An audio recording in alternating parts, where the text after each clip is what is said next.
Subscribe कीजिए हमारे channel को और बेल आइकॉन को दबाइए हमारी लेटेस्ट वीडियो सबसे पहले देखने के लिए। आउज़ुबिल्लाहि मिनश्शैतानिर्रजीम बिस्मिल्लाहिर्रहमानिर्रहीम। अस्सलामु अलैकुम। नाज़रीन किराम, जैसा कि आपके इल्म में है कि 1 मई को मज़दूरों का आलमी दिन पूरी दुनिया में मनाया जाता है, मगर क्या आपको ये भी मालूम है कि दुनिया में मज़दूरों के हकूक़ के लिए जो सबसे पहली आवाज़ उठाई थी वो किसने उठाई थी? मज़दूरों के हकूक़ के लिए सबसे पहली आवाज़ हज़रत मोहम्मद सल्लल्लाहु अलैहि वसल्लम ने उठाई थी कि मज़दूर को उसकी मज़दूरी उसके पसीना खुश्क होने से पहले अदा करो। इसके अलावा नबी करीम सल्लल्लाहु अलैहि वसल्लम ने मज़दूर के हाथों को भी चूमा था।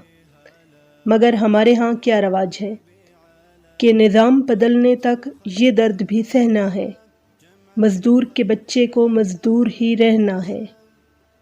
वो लोग जिनका हम आज ये दिन मना रहे हैं, वो मज़दूर जब थक हार कर फुटपाथ पर सोता है, अखबार या कोई भी चादर बिछा कर सोता है, तो उसको किसी नींद की गोली की ज़रूरत नहीं होती।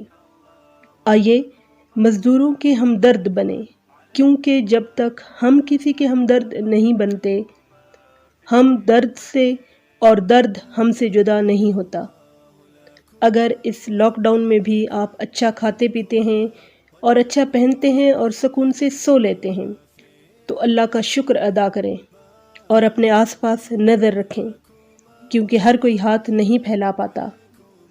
अगर आपका कोई भी पड़ोसी, कोई मज़दूर जो लॉकडाउन होने की वजह से घर बैठा हुआ है, अगर वो पड़ोसी देवबंदी है, बरेलवी है, अहले हदीस है, शिया है या किसी भी फ़िरके से ताल्लुक़ रखता है, तो इसका हिसाब वो खुद देगा।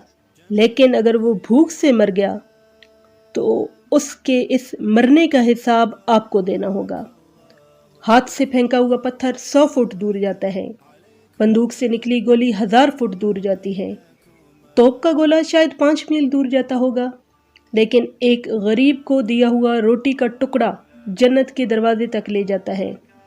आइए इस मजलूम तबके का ख्याल रखते हुए जन्नत के हकदार बनने की कोशिश करें।